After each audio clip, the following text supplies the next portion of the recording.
জানবো বাজার পরিস্থিতি। রাজধানীর বাজারে চড়ছে চালের দাম, কেজি প্রতি বেড়েছে 5 থেকে 6 টাকা, আর বাড়তি দামেই বিক্রি হচ্ছে মুরগি।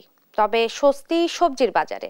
সপ্তাহান্তে রাজধানী বাজার পরিস্থিতি জানাতে সরাসরি যুক্ত হচ্ছেন সহকর্মী নিয়াজ মোরশেদ। নিয়াজ, বাজারে নিত্যপণ্যের দাম কেমন দেখছেন এবং কোন কোন পণ্যের দাম বাড়লো আসলে সব মিলিয়ে জানাবেন। ধন্যবাদ ইশরাত।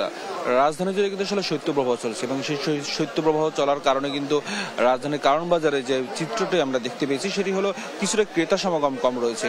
তবে উত্তাপ কিন্তু বাড়াচ্ছে চালের বাজারে কিন্তু বেশ চড়া দাম এবং সেক্ষেত্রে কিন্তু ক্রেতারা কিন্তু এক ধরনের নাবিশ্বাস এবং বিক্রেতারাও আসলে এক ধরনের অভিযোগ করেছেন যে কয়েকটা কোম্পানির আসলে সিন্ডিকেটের কারণে এই চালের এই যে বাড়তি দামটি সেটি কিন্তু আসলে হয়েছে এবং তারা কিন্তু আসলে কোনোভাবেই আপনার চালের দামটি কিন্তু আপনার নিয়ন্ত্রণে নিয়ে আসতে পারছে না, এমনটি তাদের অভিযোগ। যেমন যদি আপনাকে বলি, তো মিনিকেট চাল যেটি সেটি কিন্তু আসলে বিক্রি হচ্ছে প্রায় 78 টাকা কেজি ধরে এবং 28 পুরান যেটি চাল রয়েছে, নতুন চালটি এখন আসেনি, সেটি বিক্রি হচ্ছে প্রায় আপনার 60 টাকা কেজি ধরে এবং নাজরি সেল সেটি বিক্রি হচ্ছে প্রায় 74 থেকে 86 টাকা পর্যন্ত কেজি ধরে।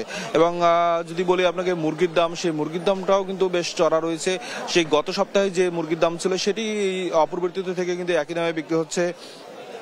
ব্রয়লার মুরগি বিক্রি হচ্ছে প্রায় 200 থেকে 210 টাকা কেজি ধরে এবং সোনালী মুরগি বিক্রি হচ্ছে প্রায় 340 থেকে 350 টাকা কেজি ধরে এবং সেই সাথে সাথে কিন্তু সব থেকে বেশি যেটা রয়েছে দেশি মুরগি, সেটি কিন্তু 500 টাকার উপরে বিক্রি হচ্ছে।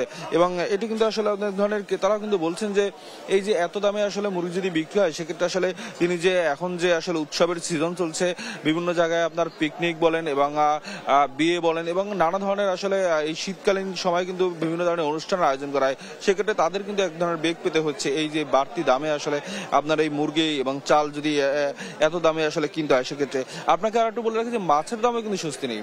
মাছের বাজারেও কিন্তু আপনার বেশ আপনার যে মাছগুলো পাওয়া যাচ্ছে সেগুলো কিন্তু প্রতি কেজিতে কিন্তু বেড়েছে প্রায় 100 থেকে 150 টাকা কেজি ধরে বিক্রি হচ্ছে এবং যদি আপনাকে বলি 7 থেকে 800 টাকার নিচে আসলে কোনো মাছ কিন্তু আপনার আর পাওয়া যাচ্ছে না কোনো কেজি ধরে। এবং আর একটু বলে রাখি যে আপনার সবজির দামে তবে বেশ কিছুটা স্বস্তি রয়েছে। সবজি কিন্তু 20 টাকা থেকে শুরু করে 40-50 টাকা কেজিতে বিক্রি হচ্ছে, এমন সবজি আসলে পাওয়া যাচ্ছে এবং সবজির বেশ চাহিদাও রয়েছে এবং সেই সাথে সবজির সরবরাহ কিন্তু বেশ রয়েছে এবং যে কারণে সবজির দাম আসলে নিয়ে এক ধরনের ক্রেতাদের মাঝে স্বস্তি রয়েছে এবং ক্রেতারা কিন্তু বলছেন যে আসলে যদি দামটা এইভাবে থাকে সেক্ষেত্রে আসলে তাদের এই যে নিত্যদিনের যে জীবনযাপন সেটি আসলে তারা খুব ভালোভাবেই চালাতে পারে। তবে আর একটু বলে রাখি, তেলের যে দামটি রয়েছে, তেলের দামটা কিন্তু যে বাড়তি দাম রয়েছে সেই বাড়তি দামই কিন্তু অপরিবর্তিত আছে এবং তেলের দামটা কিন্তু এখনো আপনার হলো কমেনি এবং 5 লিটার যে বোতলগুলো সেটি বিক্রি হচ্ছে প্রায় 850 টাকা বা 850 টাকা দরে। এবং আপনাকে আর একটু বলে রাখি যে সবকিছু মিলিয়ে রাজধানীর কারণ বাজার কিন্তু আপনারা যদিও কোনো কোনো জায়গায় স্বস্তি রয়েছে, তবে আবার কোনো কোনো দুই একটা পণ্যে কিন্তু আমরা সবসময় দেখে যাই আপনার এই দুই একটা পণ্যে আসলে কিছু অস্থিরতা বিরাজ করে এবং অস্থিরভাবে আসলে আপনার বাজারটি কোনোভাবেই সেটা নিয়ন্ত্রণে না জানা এবং সবাই কিন্তু একই কথা বলছে সে আবার সেই সিন্ডিকেটের আসলে মূল হোতা কারা এবং সিন্ডিকেটের আসলে আপনার কারা আসলে এর পিছনে দায়ী এবং সেই জায়গা থেকে কিন্তু আসলে ক্রেতারা এক ধরনের অভিযোগ করছে, বিক্রেতারা অন্য এক ধরনের অভিযোগ করছে এবং আপনার যারা আমরা দেখেছি আসলে ভোক্তাও কিন্তু বারবার আসলে আপনার অভিযান চালায় এবং আপনার সেক্ষেত্রে কিন্তু ভোক্তার অভিযানের ফলে আসলে কোনো একটা প্রভাব কিন্তু আসলে এই খুচরা বাজারে পড়ে না, এমনটা আসলে দাবি কিন্তু আপনার এই যে ক্রেতা এবং বিক্রেতাদের। এবং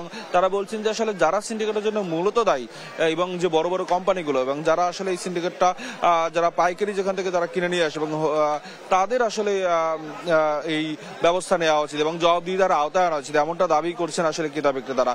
তবে অন্তর্বর্তী সরকারের কাছে তাদের আরো একটা দাবি যে নিত্যপণ্যের বাজার যে নিয়ন্ত্রণে নিয়ে আসার এরকম একটা ম্যান্ডেট কিন্তু জনগণের ছিল এবং সেই সরকার পতনের পরে এখনো আসলে নিত্যপণ্যের বাজারটা কিন্তু নিয়ন্ত্রণে নিয়ে আসতে পারেনি, এমন একটা দাবি কিন্তু আসলে ক্রেতা বিক্রেতা উভয় পক্ষই করছেন। এই ছিল আমার কাছে রাজধানীর কারণ বাজার থেকে সর্বশেষ তথ্য। ধন্যবাদ আপনাকে। রাজধানীর বর্তমান বাজার পরিস্থিতি নিয়ে কথা বলছিলেন সহকর্মী নিয়াজ মোরশেদ।